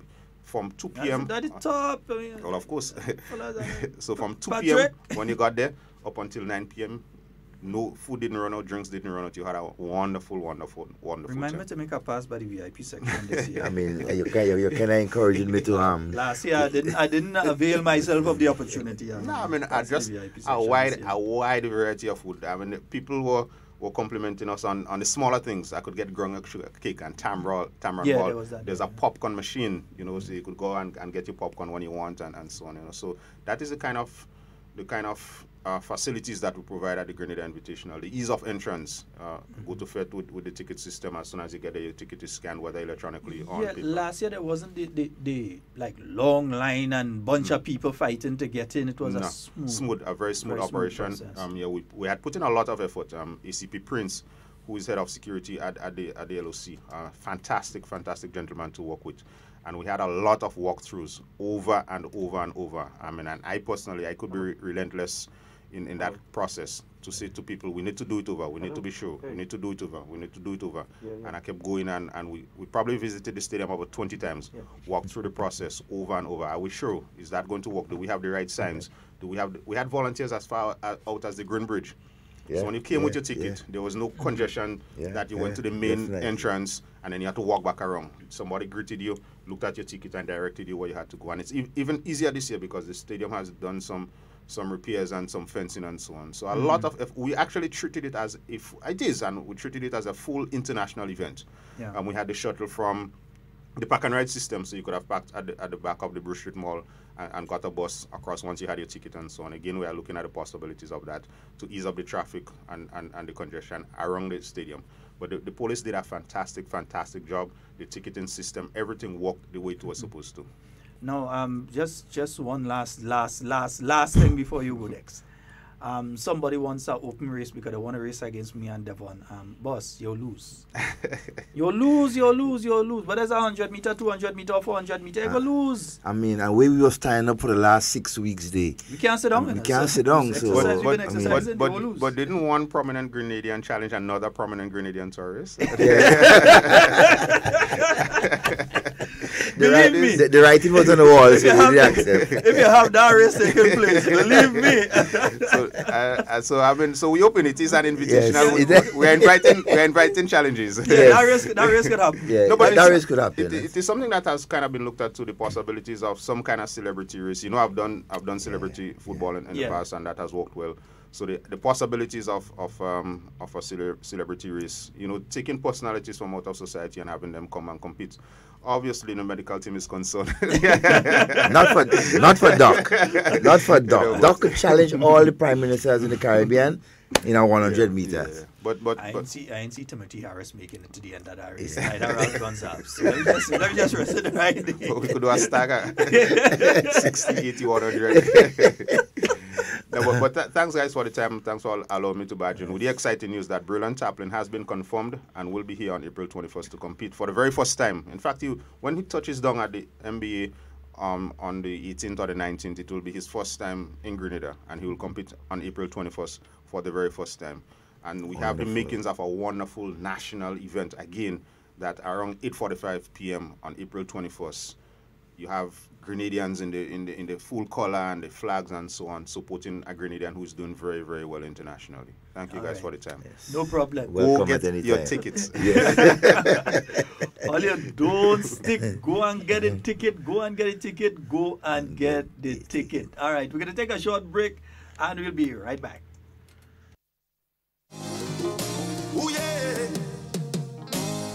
I am stuck between a rock and a hard place. In this modern time, God gave us a gift.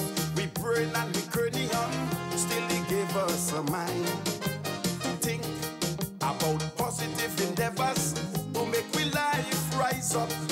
But some people that I know thinking so low, they brain living in the dust because they would see it on the name of a brother with malice intention, when instead they could be uplifting a sister for life progression. It is so hard now when a man turn a big man and still didn't grow. But the reason they procrastinate and gossip is because their mind is poor. So I say poor mind will gossip. Illiteracy, simple mind, talk about places that they could never be. Ordinary mind, talk about events and personalities, but wouldn't mind speak about ideas, and great mind speaks philosophy. The mind is such a spiritual force, will make you do what's right.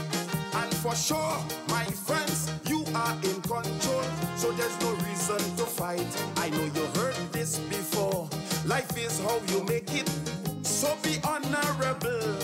But when you sit in a state of idleness, not making your mind simple. Now all you should know, your mind is the center of your universe. A bad thing to waste, yes man, in all different sizes. And in your head it was placed to uplift and elevate those around me with tremendous grace. Positive is always the way to go. I want to please stay away from his, because I say poor mind will gossip. Illiteracy, simple mind, talk about places that they could never be. Ordinary mind, speak about events and personalities, but wouldn't mind speak about ideas, and great mind speaks philosophy.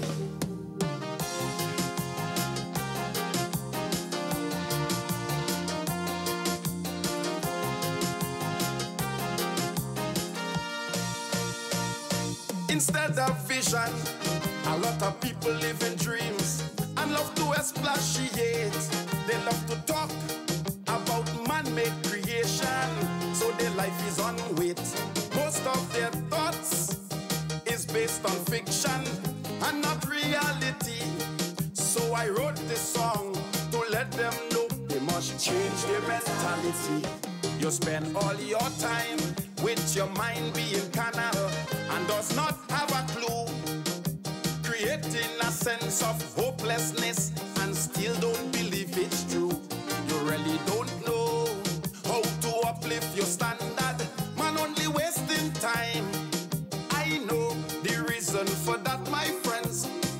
Ordinary mind, oh mine will gossip.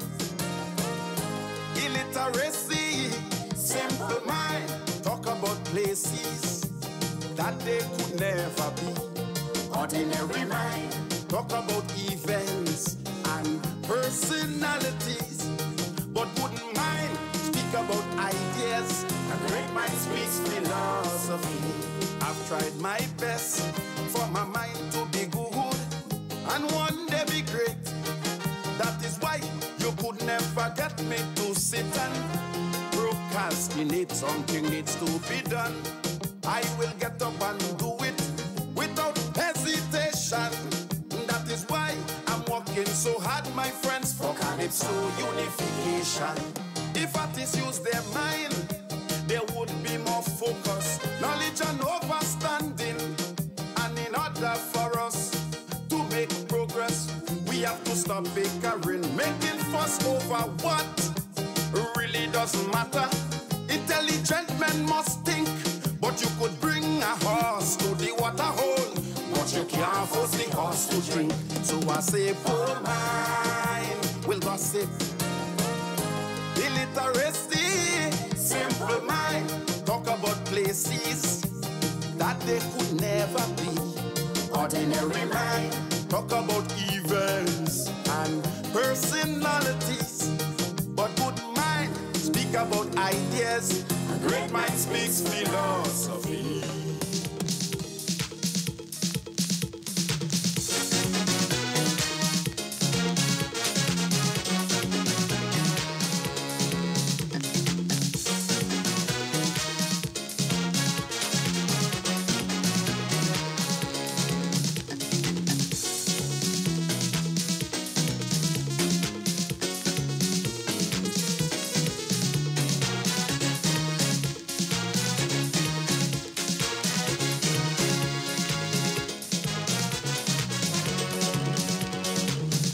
Boy, you spent so long in America. What's your opinion about life in Grenada? How have we advanced? Tell me what progress you see. What's your opinion? Express it openly. Well, my friend, I can't deny there is progress to be seen. Let me explain clearly so you can understand what I mean.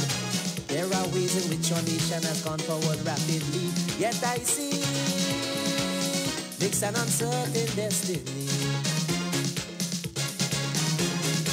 We have come a long way, people, let me tell you. We have come a long way, oh Lord. We have come a long way. I can tell you, we have come a long way, oh Lord. We have come a long way. We have an international airport like other nations. We have come a long way. We can play our music on 3 local radio stations. We have come a long way. We had several years ago developed local industries. We have come along. Yes, folks. We have yeah, you know how hard talk does roll. You know how we does roll. So every now and again. So I just was getting some additional information. You understand? Wait. Exciting information. Terry, what you mean you feel like you're going in that? No. You feel. Take away that feelings, bro. Be there. By the time you feeling like you're going in that, other people they are ready, you know. So Take away that feelings. Be there. Chris, make sure you buy the girl ticket. Make sure you buy she and Hannah ticket. All of them going online together, so make sure they buy all the tickets. Exciting times in Grenada come the 21st of April. One of the nice things they do as well is they also, the Grenada Invitational, they provide a certain number of tickets to, like the homes for the aged. And for like I hope the Father Madigan home gets. Right, those homes, and so they offer some tickets to them so that they too can be part of the entire thing. Every single Grenadian. They do a lot of wonderful work, and also assisting athletes before and after the games, assisting a lot of the athletes at the school level and so on, and doing a lot of things. So but it's not just the games, they do a lot of work outside. But you know, the individual himself, I'm talking about Michael Bascom, knowing Mr. him, Sportsman. Yeah, where he is a talking to Michael every other day. I'm talking to Michael. I mean, he will tell you things from perhaps when he was a baby. I mean, he's from just before. Yeah, and then you have now Dexter in thing with him. They make an excellent team, man. You know, well organized team. So folks, kudos to you guys. Realize one or two of you are calling. You can call 440-7377. Give us a call. Let us know what's going on in your neck of the woods. You can give us a call right about now. All right? Nice. And remember, not this weekend, but next weekend, we have the launch of Carnival. Yeah, we have the launch of Carnival. That'll be taking place, man. So that's going to be a nice one. We're hoping to have Mr. Sita Hall. I find my partner kind of ignoring us, you know. No. I'll call him. If I send a message, no, he call now. Cock. I know you don't like my head. He busy. No, he busy now because he putting everything together for next week. And then I see Inspector come. Inspector, I see I had with Inspector talking about it and everything. So it is coming up, folks. It's going to be the launch of Carnival Spice Mass 2018. Been having a lot of people from around the region, especially, have been contacting me about Grenada's Spice Mass. Folks, something special. Just be having that conversation with Dexter in relation to the Grenada Invitational and Grenada on a whole. But something special is taking place in our island. And we have to embrace it, because even when it comes to our Spice Mass, during Trinidad's Carnival, I was down at the airport here in Grenada and saw a number of Trinidadians. I say, well, that's strange, some Trinidadians here during Trinidad's Carnival. They say, no, we doesn't go in that. We just come in Spice Mass. So right now in Trinidad at the Carnival, we come and take a look at rest and thing and organize with business. We'll be back in August. So a lot of folks from Trinidad are actually coming here because not only is our Carnival safer, it's more energetic, it's more true. Yeah? So they're coming here for our Spice Mass. It's more authentic. Yeah, the different aspects of it. Real thing. Yeah. My only thing is I think that we need to start advertising it a little earlier in different ways. To me, it makes no sense. I'll say it openly. It makes no sense to me to go putting up carnival costumes and having steel pan and all that sort of thing on the airport during Spice Mass. No sense to me at all. Because you're marketing to the people who already know of Spice Mass and are here for it. You don't need to market to them. Yeah, you welcome them. You must have a welcome for them. But you need to market to those who have not yet heard of Spice Mass. So on one good cruise ship day, you may have 8,000, 10,000 people coming off from the ships and passing through on the cruise ship port. But no aspect of Grenada's Carnival reaches them. Yeah, maybe they have a brochure that they have on the ship or they get a brochure when they come out and so. But there should be some sort of mechanism whereby these individuals are engaged. So you're coming off the cruise ship, you bounce up some vehicle. And you know they're going to pull out the cameras and start to take photos. They should see some shortney chanting. They should see costumes by Helen Marie and Andre Garvey and Associates and RKD and Associates and Lazarus and Antoine and Associates and Ecstasy and Summer Crew, and so they should see these costumes because it will pique their interest in Grenada's Carnival and want to come back. And it's something I'll continue to call on and something that I believe that we need to see. Stop marketing to the people who already know. It's a waste of money, waste of time as far as I'm concerned to go putting up all the costumes and all sort of thing in the Maurice Bishop International Airport when it's Carnival time. Those people already know about Carnival. Or even better yet, with the same idea with the tourists, the visitors coming in on the tourist ship, create around the tourist season for that 4 to 6 months a sort of Carnival museum, a particular area, right? Yeah. Like the stadium, Perfect. where you have every day, you have all the different aspects of Carnival at a particular time, because, the boats are here, so, different times, and so some leave at 12, some leave at 6. Different times, you have them going there to basically something like a theater, where they can spend an hour, 2 hours, pay something, right, and enjoy the whole aspect of Grenada Carnival, what is to come, what has been, and everything like that. It's just my view. You know what? For the time cruise better they ship call us up on the season marketing open. team, boy. Yeah, Give me a blind. Yeah, guess a blind. Yeah, and go to you. From the time cruise ship season starts, that is what should be taking place. And the season starts anyway around October, November. Prime time when the Carnival has just finished. So you have the overlap where you can produce the costumes, and then in January, February, you have the new. When you come off the plane and you're passing through that little tunnel area before you go into the arrival lounge, what's keeping us from having some depictions of Shortney and Veco and they had the old types of masks, the jab and these sort of things. Like that. What's keeping us from having depictions of these there?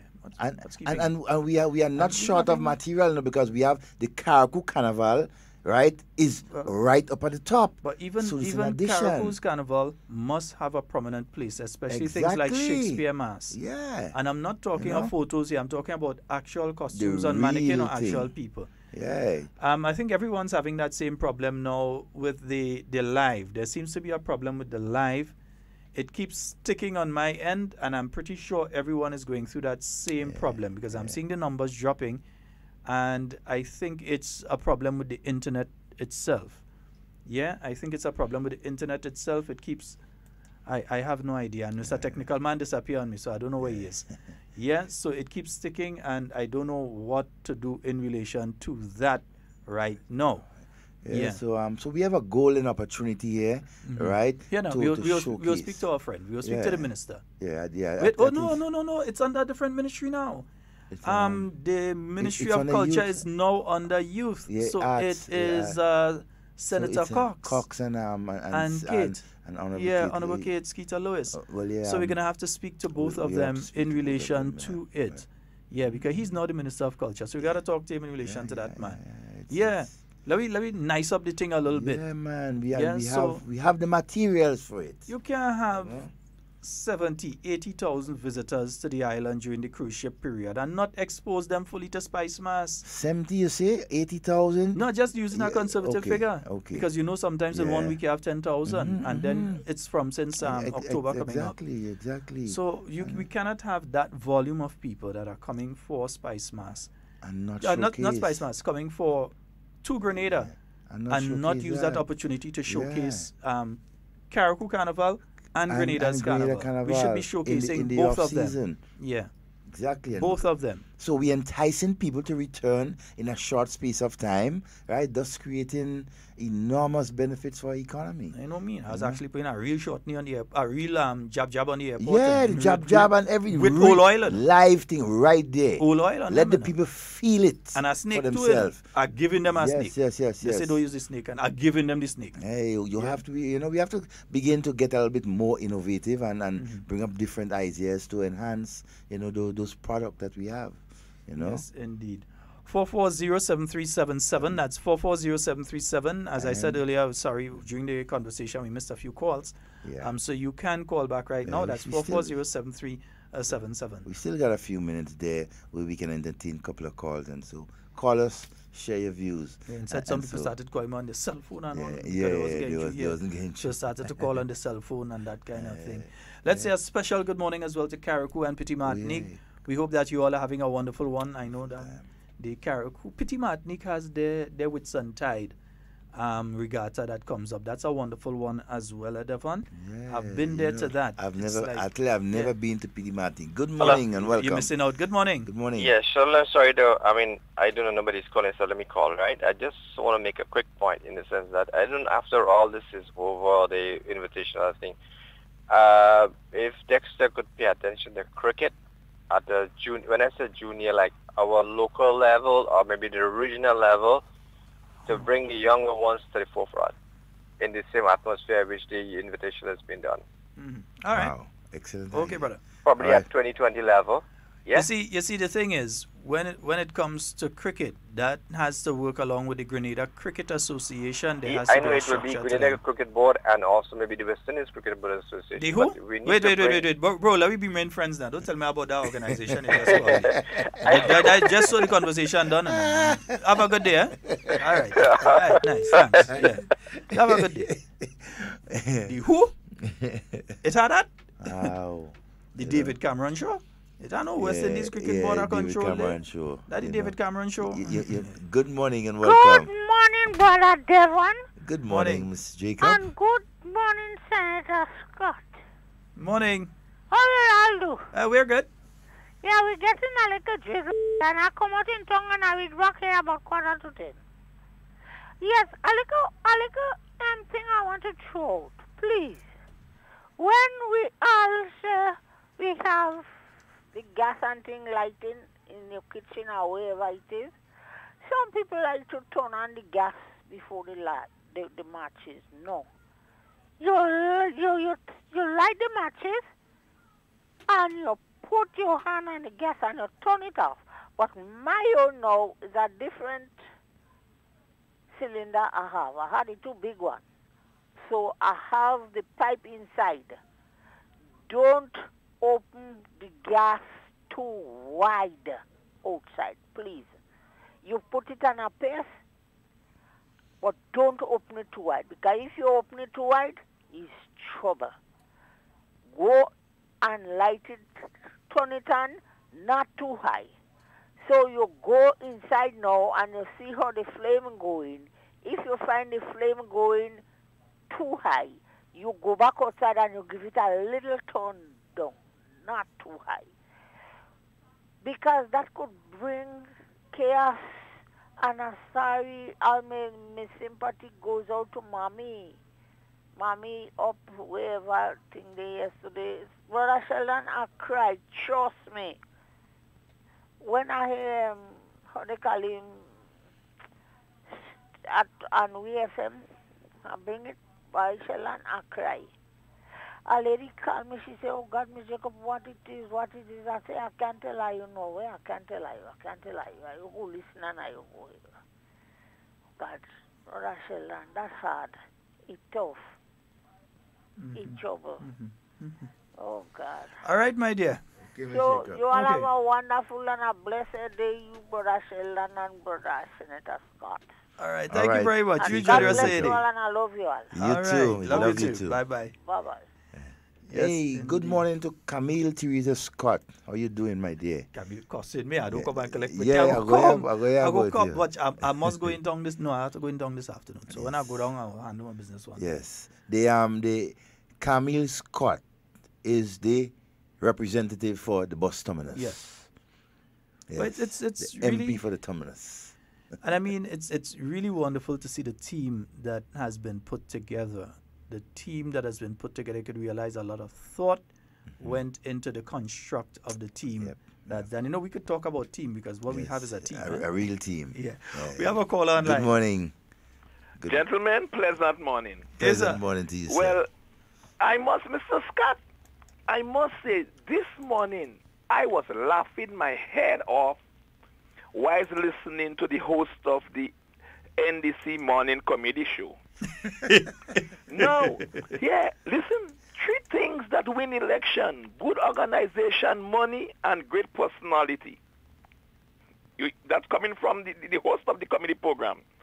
All the things the host condemn about the NNP is what he is telling the NDC now they should do. Yes. Go to the rum shop, dance on stage, cook on the block, mingle, go to funeral, bring in artists, have candidates with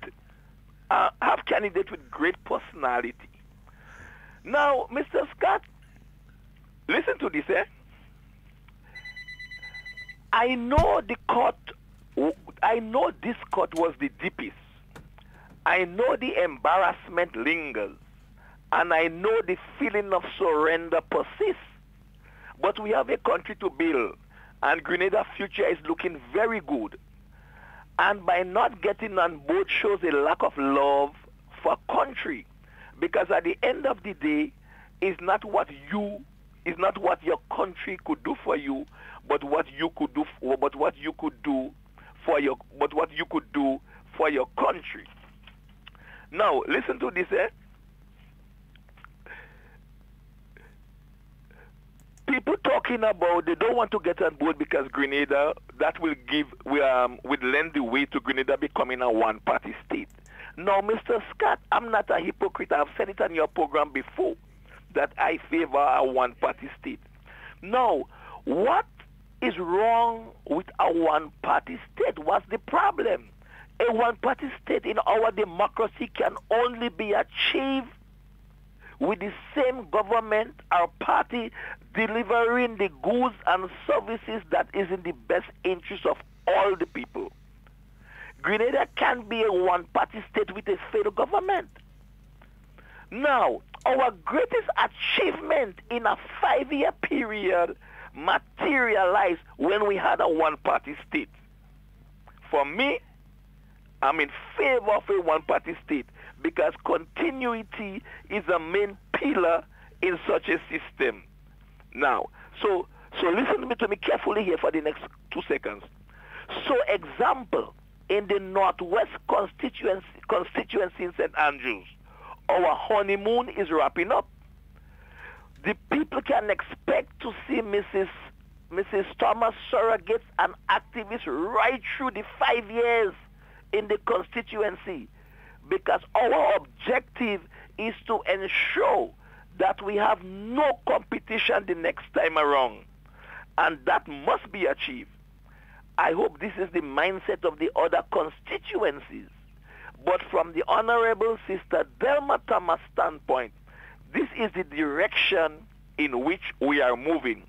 And that's why you see right through the campaign, you hear they say, we can't sit down. And I don't want people to get comfortable with that 15.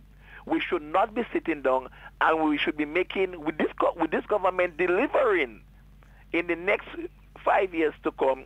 We can't sit down, and we should make sure that the next time around we don't have to work so hard campaigning.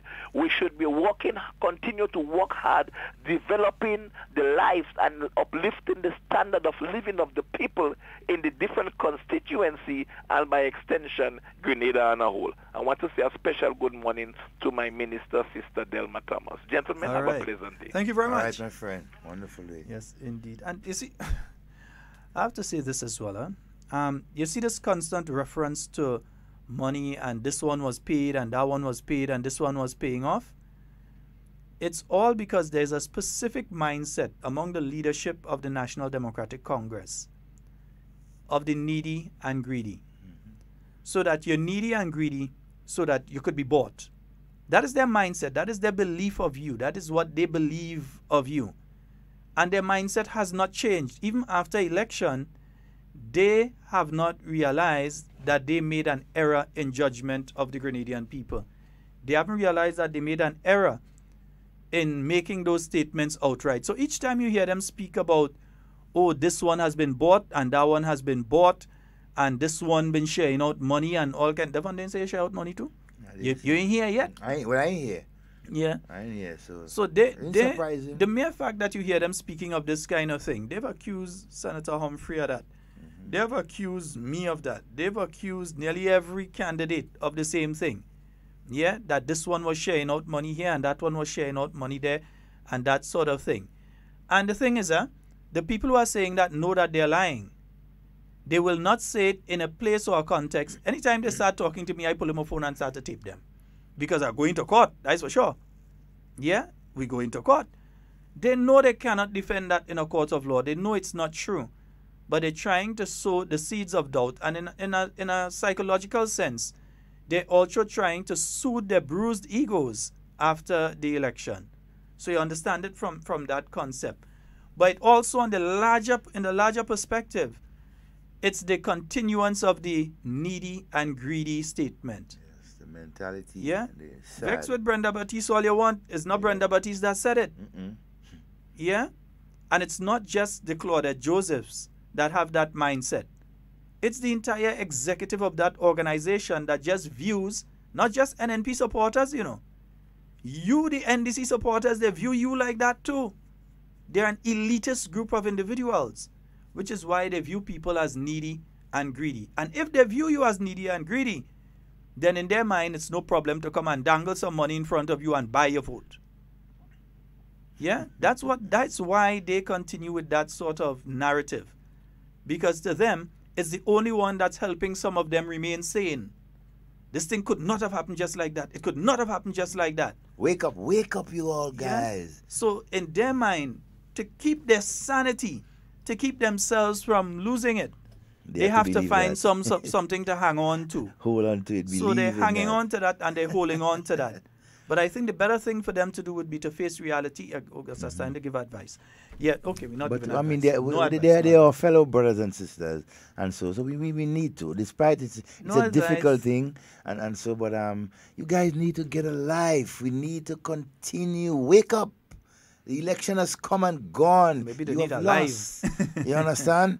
Come on, be part of the process. No one must be left out. The Prime Minister made it clear, he's inviting everyone, every single organization to be part of the process in building Grenada.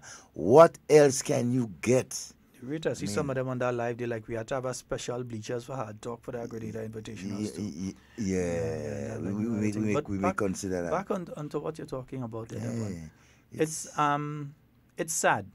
It's sad to see so-called intelligent individuals act and behave in that manner. And to know that behavior has been destructive to their organization and to continue to do it. To know, to look at 2,000 Imani who were in the program and lie to them. To lie to the Grenadian population on a whole. Knowing full well that, look, these individuals are receiving the books under the book program.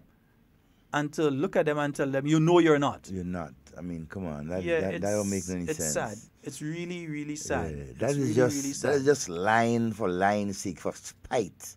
You understand? And to achieve what? Right? You got, look, it is known that the way of how you campaign, how you do things, is not the way the Grenadian people want it to be done. That is not what they want.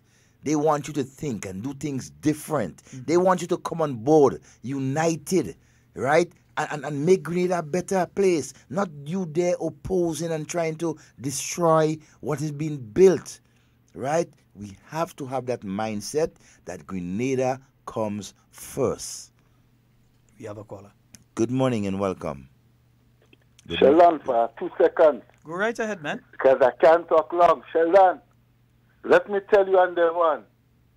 They're not intelligent. Stop using that word. They are educated people, but they have no wisdom. They're not intelligent people. If there was intelligent people, they never would have acted the way they acted. You tried since during the revolution. You see that failed the revolution.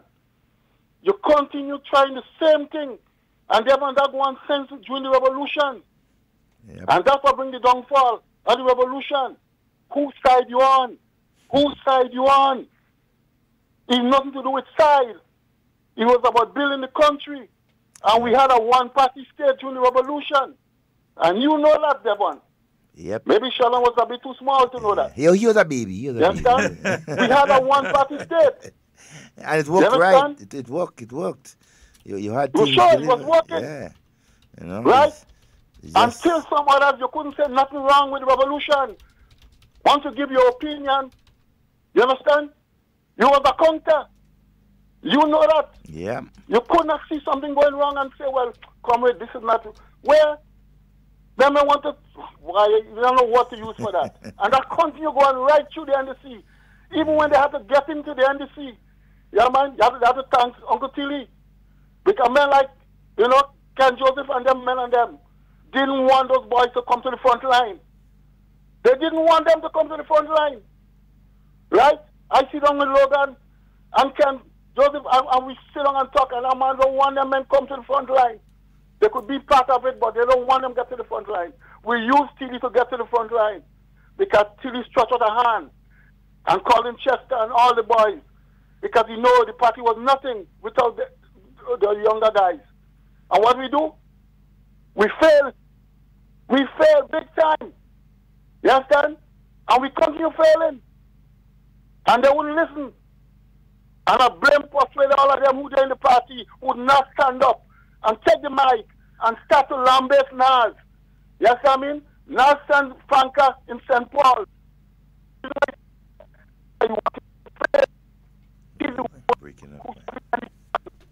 Oh boy, your call started to break up, bro. Huh? Oh, you were breaking up there for a little while. Go right ahead. Okay. Because that's why they didn't want Franca Sheldon. And she don't even know they use her. Well, see what? I think they're breaking up. Yeah, they hate what they like. They hate what they like. Yeah. So that's all about it. And Sheldon, before you go, could you name the ministers who got a portfolio for me? Because I didn't hear nothing. Oh, you didn't get it. Okay, yes. I'll read it out for you in a little while. All right, so we read it out for you. Okay, my brother.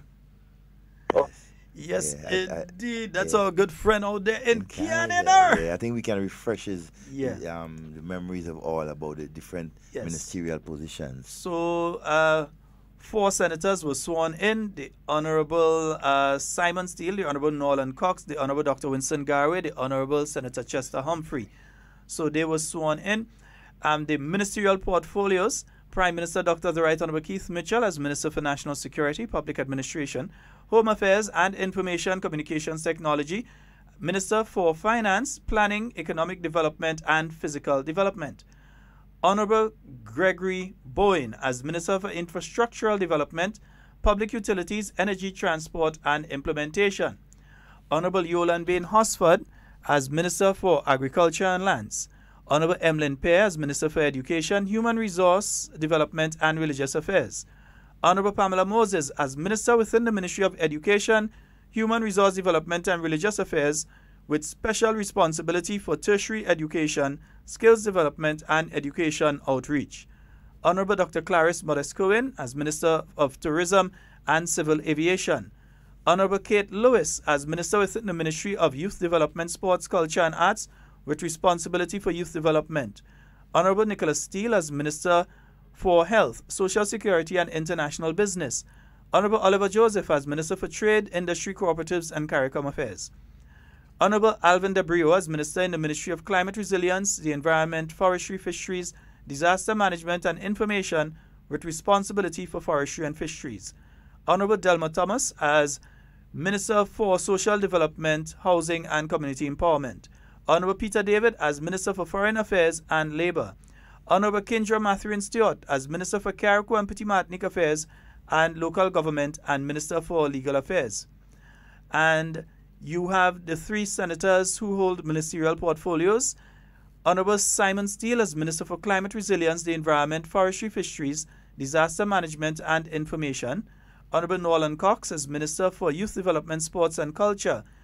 Dr. Winston Garway as Minister of State in the Ministry of Climate Resilience, the Environment, Forestry, Fisheries, Disaster Management and Information, with responsibility for disaster management and information. So those are the ministerial portfolios. And that kind of brings us to the end of our talk today. You know? Right there. Yeah, Zingo said to make sure and tell you good morning. Yeah. Yes, Zingo. Morning. Yeah. Good afternoon now. Yeah, whichever one of them, you take all of them. Invitational Zingo. Yeah, Zingo, you know Zingo go be here. You know the madman must come in. That you know for sure. He must come in that particular one. Folks, that's all the time we have for Hard Talk today.